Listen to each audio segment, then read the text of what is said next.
Motor o e-bike? Ano ba ang dapat na DL codes ng motor o e-bike? Sa mga may student permit na iniisip ang kanilang kukuning DL codes dahil sila ay magdadrive ng motor. Meron naman, nagdadrive na sila ng e-bike. Ano ba ang dapat na DL codes para meron po kayong lisensya baka sakaling masita? Una nating pag-usapan yung code A. Sabi dito, yung vehicle category L1, two-wheeled vehicle with a maximum design speed not exceeding 50 km per hour. So, kung meron po kayong two-wheeled vehicle, hindi lalagpas sa 50 km per hour, mostly po dyan, pasok dyan yung mga two-wheeled na hindi lalagpas sa 50 km na mga e-bike, mga motor na maliliit, no? Na hindi lalagpas sa 50 km per hour, pwede po yun sa L1. Sa L2 naman, vehicle category L2, three-wheeled vehicle with a maximum design speed not exceeding 50 km per hour. So yung mga e-bike naman na tatlong gulong na hindi lalagpas sa 50 km per hour, yung takbo.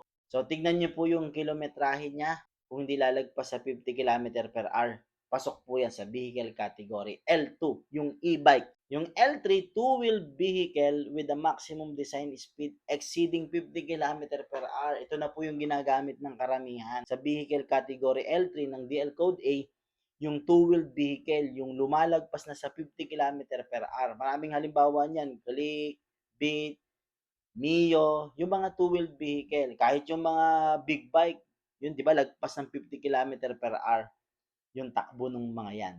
Pag-usapan naman natin yung DL code A1. Sa vehicle category L4, ang sabi po dito, a vehicle with three wheels asymmetrically arranged relation to the longitudinal median plane with a maximum design speed exceeding 50 km per hour. Ito na po yung tricycle na may sidecar, nasa gilid. Longitudinal, nasa gilid po yung kanyang sidecar, yung sa kanyang mga sakay. Yung vehicle category L5, three-wheel symmetrically arranged in relation to the longitudinal median plane with a maximum design speed exceeding 50 km per hour. L5, yung nasa likod naman yung sakay. No? Nagda-drive ka sa harap, nasa likod yung sakay, passenger or yung mga kadalasan po yan, delivery, three-wheeled vehicle na lalagpas na yun sa 50 km per hour. Yung vehicle category L6, a vehicle with four wheels whose unladen mass is not more than 350.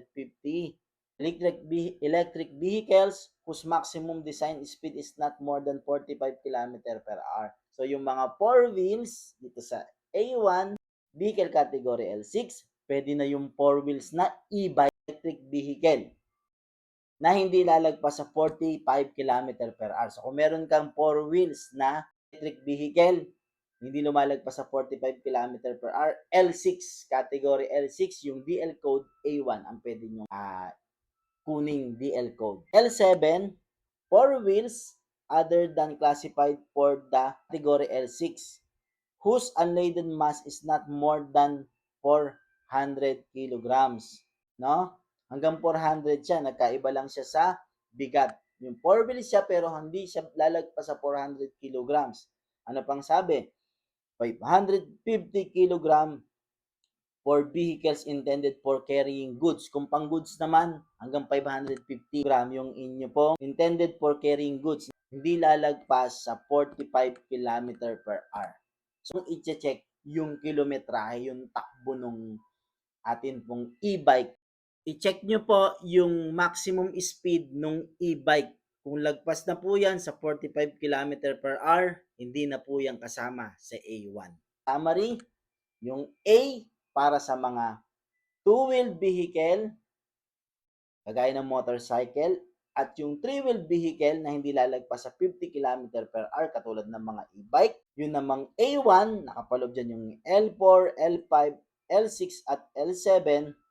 Yan naman po yung three-wheeled vehicle na lagpas sa 50 km per hour, kagaya ng tricycle. At yun naman pong four wheels na e-bike na hindi naman lalagpas sa 45 km per hour.